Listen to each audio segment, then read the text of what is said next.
Hello, everybody, and welcome to my show 74 once more. My name is Dieter Kalt, and I'm your host. I know a lot of you guys have been waiting desperately for the release of part 2 of the conversation I had with Tyler Spurgeon. So, without further ado, let's do this. Let's listen to all the nuggets he is leaving in the upcoming part 2. I hope you enjoyed, so sit back and relax, and let's get this thing rolling.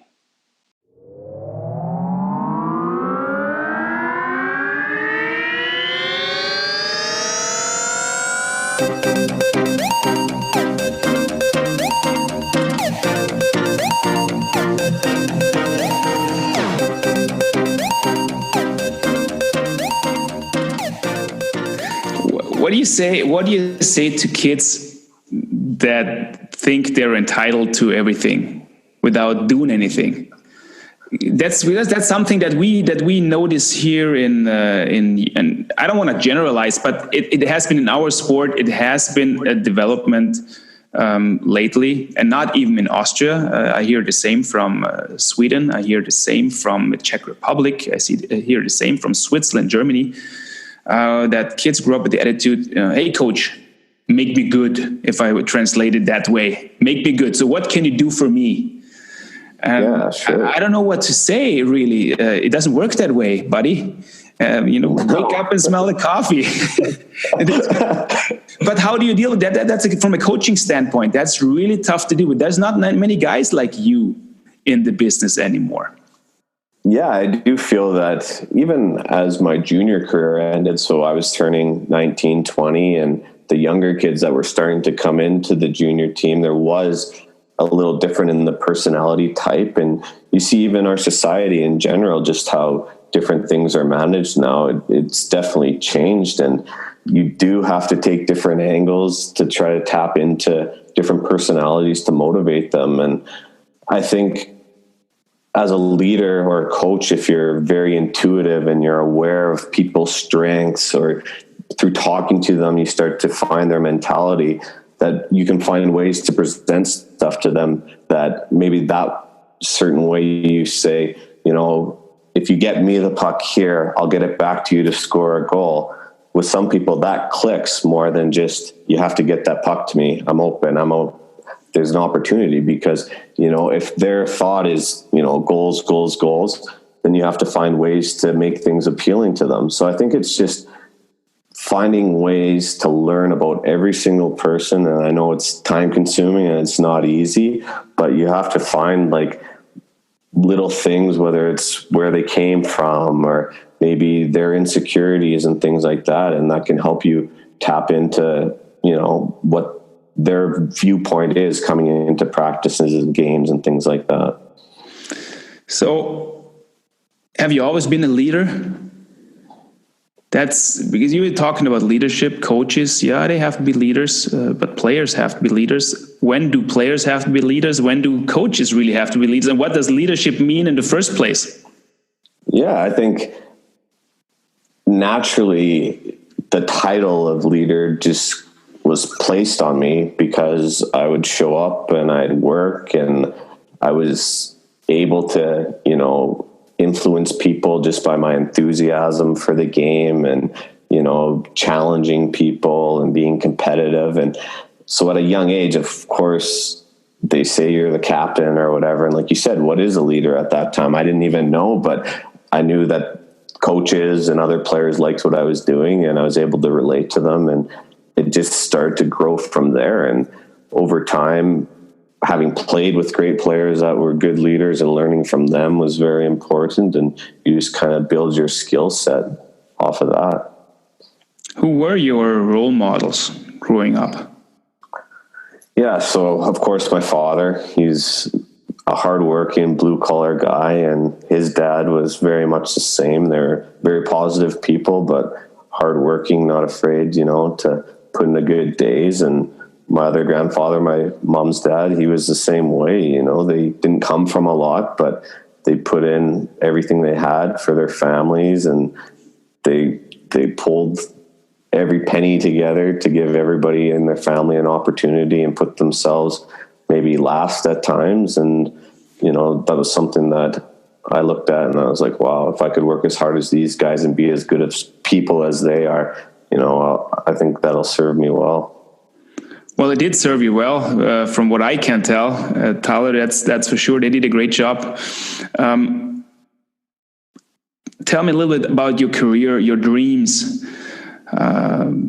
Obviously you had dreams. How important were those dreams? And even more important, that's one of the biggest questions is, how did you deal with dreams not coming true every time? Yeah, I think dreams are extremely important. I think that's how you kind of stay on a path. That's how you get through those tough days, whether it's in the gym, at the rink, or with friends and family. So you have to have some idea in your mind where you're going. And my dream obviously was to play in the National Hockey League. And my favorite team growing up was the Edmonton Oilers. And things at a young age were kind of progressing in that way. And the fact that I made major junior hockey and was playing in Kelowna, and we were very successful winning there. And then I was drafted by Edmonton, my hometown team, in the National Hockey League, and then signed a contract there.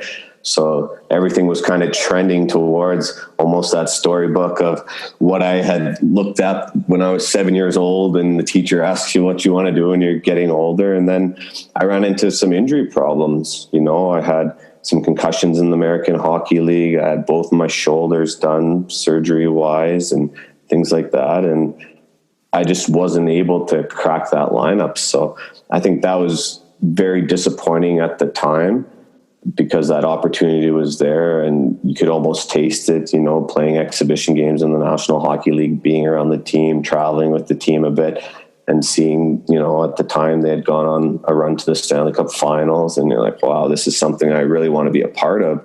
And then to have your body failing you when you're putting in everything you have, I think that was some of the hardest days that I had in my career. That's a really interesting topic. I've been thinking about this for many years. Guys like you have been working, and you're not a single example. You've been working so hard. You did everything that you could. And then you have a dream kind of not destroyed, but that's a stupid word to use. But to shift, let's say, your path shifted.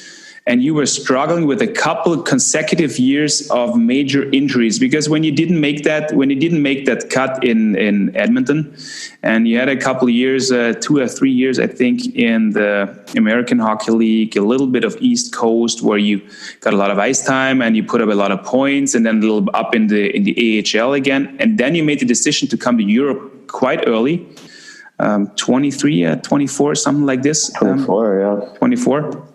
And you started to play in Austria. And those 4 years, 3 years in Austria, 4 years in Austria, in Klagenfurt, was injury after injury after injury, with all the work that you put in. How do you see, if you look back now, because after that you went back, and I just tell you a story in my words, and I was thinking about it. You had great success in Klagenfurt. You were really a popular player, but you were that guy who was injured all the time. Great shape, working your butt off, but you were injured.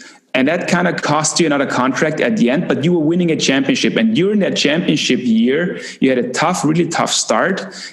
Injury again, you got better. At the end, it was you leading your line, were the deciding factor in winning a championship. And that was the time when I was coaching you already.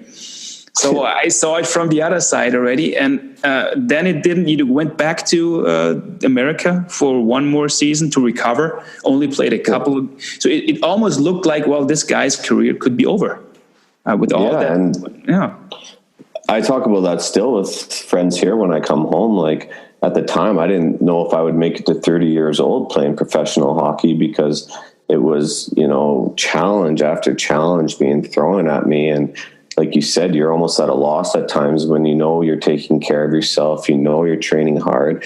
And I think some of it definitely is bad luck, and that can happen to you. But part of it too is just your body maybe not being ready for certain situations. And there were tough days, like you said, I maybe would get healthy and then you get hit with a shot, and the way I played, it was going to tough areas. So, opportunity to maybe have something like that happen was there. And yeah, you're wondering like when things are going to start to turn your way. Even that year when I went back to the American Hockey League after Klagenfurt, I made the American Hockey League team. I was playing and I broke my rib in, I think, the first or second game. So now again, you're recovering for 4 or 5 weeks, and, other guys kind of get their feet under them, and now you're scratching and clawing again. And that's why, like, just to go back to what we talked about early, hockey isn't always, the lights, the glamour, the scoring goals, and you have to have that love of the game if you're going to survive it mentally, I think. Yeah, if that love's not there, there's no chance. Like you're getting beat up and you come back, and you get beat up and you come back, and it's just like, when is this going to end, right? Yeah, when is it going to end? But did you ever? Yeah, obviously you must have had some times where you doubted everything. How did you find that strength to always come back? Did you want to prove something to yourself? Did you didn't want to give up, or what was it? Yeah, I think for me, I love the game so much, and I knew that any time that I had been given the ball, so to speak, to take that shot, to carry a team, to lead a team, I was always able to find success, whether that was in junior hockey, on, my first American Hockey League team when I was with the Oilers, when we were in Klagenfurt there, like you said, in playoffs, we were put in a situation where we played a lot. We were able to do well. So I knew I had it in me. It was just these physical things that I had to overcome. And I love the game. I think coming over early to Europe, that helped me to develop more as a player and a person and see a different side of the sport. And I knew I could do it. I needed that kind of opportunity, that break, and my body to kind of stay with me. And, it has now. It's done kind of the inverse. The last 4 years, I think I missed 2 games now, and it was just, little nicks I probably could have played through, but at the time we were in good spots in the standings and things like that. And, the game has kind of come back to me, and yeah, I'm very fortunate in that sense. Did you I won't let go of this specific topic because a lot of it is mental. Of course it's luck sometimes. Could it be that you were putting too much, or that athletes in general are putting too much pressure on them at times, that they're kind of asking for something to break because you push. Isn't it the better way sometimes just to let loose, to let go, to relax, or to find a way to deal with the pressure? Yeah, I think as I've grown in my professional career, to find more of a balance, and it's not even so much workload. I still feel the volume of training and things like that I do is very, very high. But at the same time, like you said, it's maybe you feel something and one day you don't have that energy and you take it a little easier, you're a little smarter. And you learn that from watching other players around you. And maybe you don't 100% agree with maybe their step back that they take more frequently than you do, but you can still learn from them and say, hey, I can take that step back once in a while. And I think also having proven myself that I was willing to block shots, that I was willing to fight, that I was willing to be physical, gave me the opportunity that I didn't feel every night I had to go out there to the 6'5" guy when I'm under 6 feet and pick a fight or take a run at him. I learned to play smarter as well. So I think maturity within the professional career definitely helped me. May I ask you a mean question? And I don't mean it in a mean way at all, but it might sound weak. Since your brother took a different path, he kind of took the path that you were hoping for yourself. Yeah. How did that make you feel? Well, I remember the first time he was called up, I was in Klagenfurt, and actually my parents were visiting me at the time, and I just had my shoulder come out. So I was getting ready to have surgery. And I was at probably one of my lowest points. And then to see him get called up to the NHL, you're happy for him. But if I'm going to be candid, of course, there was like a very high level of jealousy in the sense, like, looking back at my life and how this didn't really come around for me, this opportunity, and he earned every opportunity that he got, and he took it and he ran with it. But it was a hard time, especially through that recovery. Just, you support him and you want nothing but the best for him, but definitely you're envious of that opportunity that he has to kind of take that dream and run with it. And over time, I think, again, as you mature as a person, and, you know, I was getting healthier again and finding success again, it's a little easier to kind of not let go of that, but just be okay with how things were and feel like you are where you're supposed to be. But at the time with the injury, you're kind of in turmoil with yourself that, you know, all the decisions you make, you're doing a self audit from the time you're 8 years old. Like, where did I kind of go wrong in this process? Right. But that tells a lot about you, because I don't think there's so many people reflecting and second guessing their choices and where they could have taken a different path or what they could have done differently. And that leads me to the next question. Did you work on your mental game because of all the resistance that you were facing, coming from this kind of hyped player or player with public expectations and high expectations yourself, and then crashing into the wall kind of many times? How did you work with that on the Are you just mentally born that tough, or did you use certain techniques, or did you get help from anybody? Yeah, I think part of it is like growing up when I was younger, you know, I was told at the age of 13 that, you know, I might not play hockey because I had a problem with my elbow. Part of the bone wasn't regenerating and my arm was slowly kind of turning to a right degree. And the doctor at that time said we could try this one surgery, but if it doesn't go, maybe I won't play again. And I remember being pretty devastated by that, but things worked out in a positive way. And then through junior hockey, you know, with the tough times and some injuries there, I was big into reading, you know, sports psychology books. And I feel like I've always been a student, even when I wasn't in school, whether it's reading articles, listening to great podcasts like 74 Once More. That's right. talking to, you know, older people and having the opportunities to just hear about their lives. I think that I was very studious, and that built up that kind of perspective and, you know, mental resiliency.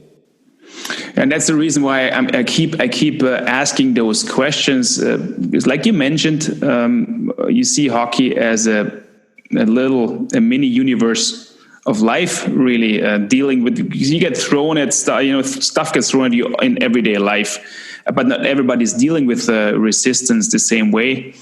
And I feel the same way that sports, team sports especially, and then professional sports taught myself a lot. And that helps me deal with a lot of stuff, especially adversity and giving up on dreams or alter dreams, really. How do you approach that? You really want to try to get to something, and you're pushing and you're pushing and you're pushing, just like you were. And you had this kind of, you needed a couple reminders. No, it's not going to work that way. What happened during that year that you suddenly came back from North America, and ever since then you have been Ironman? And it's unbelievable for me. You haven't been injured a single time, like the major injury, ever since then. What happened? What shift did you make? Yeah, I think I just took it very personally. When I was looking for a contract after I played in Klagenfurt, there was all these rumblings about, you know, injury prone. I'll never forget, there was an article in the paper after the one season, and, you know, it was Tyler Spurgeon had only played a certain percentage out of all the games over the past 4 years. And for somebody who feels like they put everything on the line for the team and heart and soul and will play in any role the team needs to succeed, to see people kind of question me in that way was really tough. So when I got home, you know, the mindset was every day I was telling myself, you know, you're healthy, you're strong, you're fast. and I'd go into the gym and I'd do my work. And before I'd go to bed, I would say the exact same words, and they're the same words that I at least repeat to myself once a day to this point. And I just started to enjoy the process. I knew that everything I was doing was building me into this Ironman, as you said, whether it was training or skating, or if I was sore that day or pulled a muscle, it was okay, because this is what's going to get me to where I need to be. I'll get the treatment, then it's going to be stronger. Just my whole outlook on it turned to that. I wasn't scared of having anything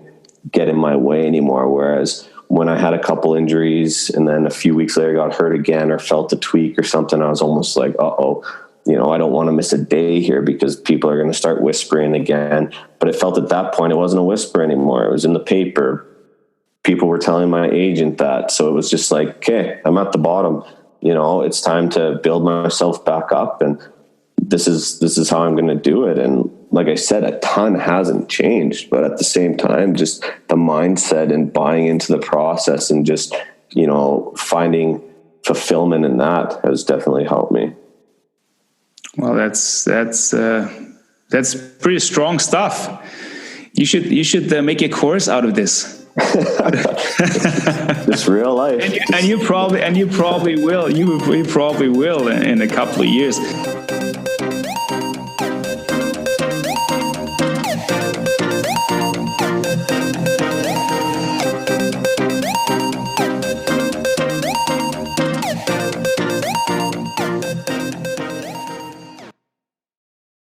Hey guys, thank you for listening to part 2 of this conversation. Part 3 coming up in a couple of days. I hope you enjoyed the content, and if that is the case, let me know what you think. Go to Facebook at 74 once more. Go to Instagram at DieterKalt74. Follow me, share the links, write some comments, and like the hell out of those episodes, and let's grow the audience together.